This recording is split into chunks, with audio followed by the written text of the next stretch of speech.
Hello, welcome again to my channel. खरं तर खूप दिवसांनी मी यूट्यूबसाठी व्हिडिओ बनवते. जूनमध्ये आता जवळपास एक वर्ष होईल.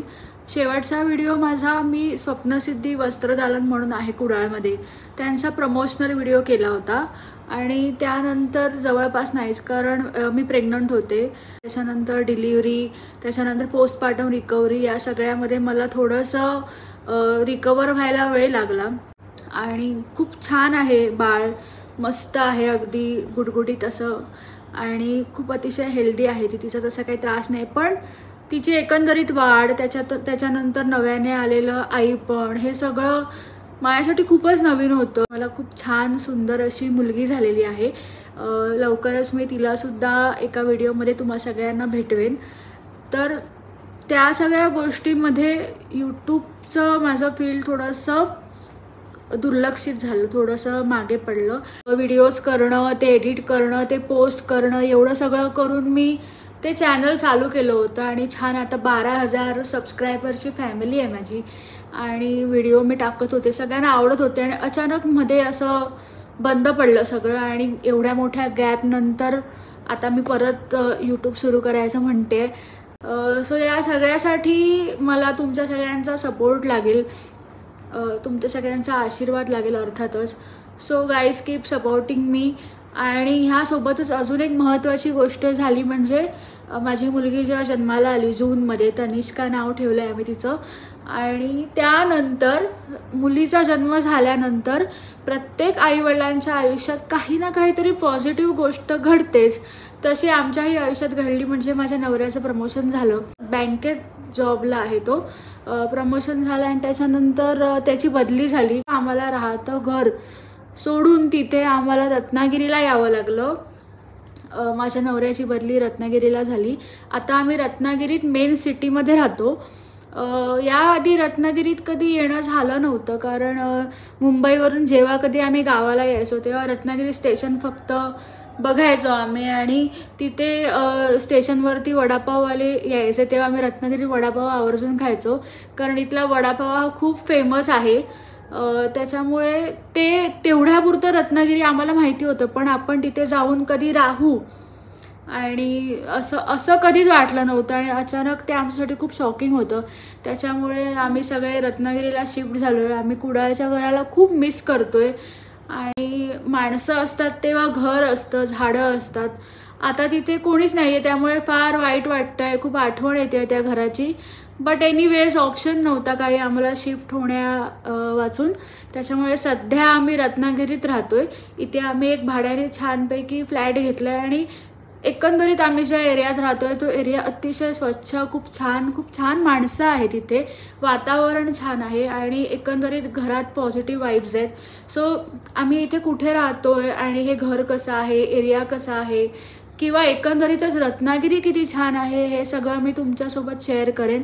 मला नक्की आवडेल. आणि तुमच्यासोबत शेअर करता करता मी सुद्धा रत्नागिरीत नव्याने फिरणार आहे, रत्नागिरी एक्सप्लोर करणार आहे. आणि रत्नागिरीतलं फूड म्हणा, छान प्लेसेस म्हणा, मला हे सगळं फिरायचं आहे. आणि आत्ता ऑलमोस्ट 9 महिन्याचं माझं बाळ झालेलं आहे. त्याच्यामुळे आता मी बाहेर पडू शकते, परत माझ्या यूट्यूबसाठी वेळ देऊ शकते.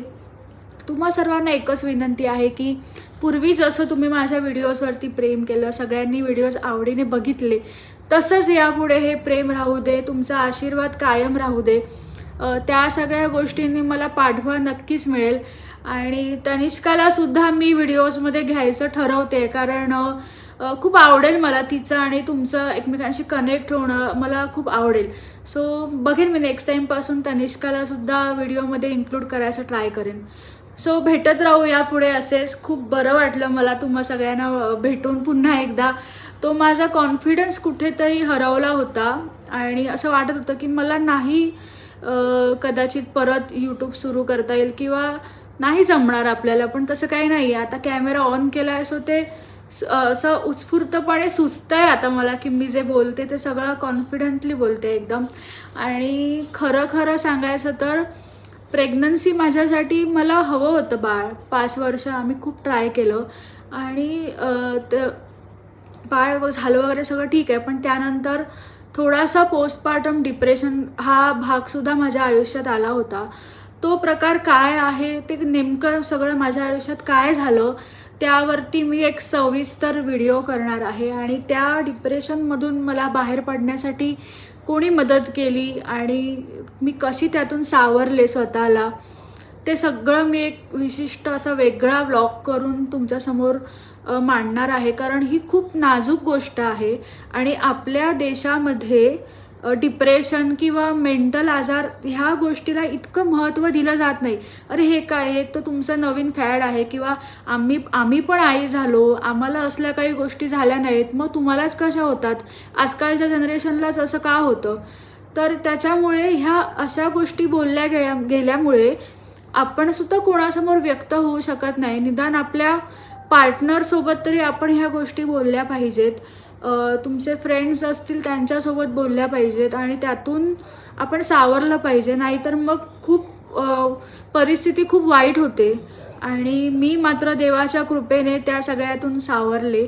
माझ्या घरच्यांनी मला खूप सपोर्ट केला आणि माझ्या बाळाने पण मला सपोर्ट केला. कारण ॲट दी एंड ते रिलेशन जे होतं ते मला त्यातून बाहेर काढणारं होतं, की आत्ता तू आई झाली आहेस, तिच्यासाठी मीच एक तिचं पूर्ण जग आहे. त्याच्यामुळे मला असं खचून जाऊन चालणार नाही आहे. त्याच्यामुळे मी लवकर सावरले त्या सगळ्यातून.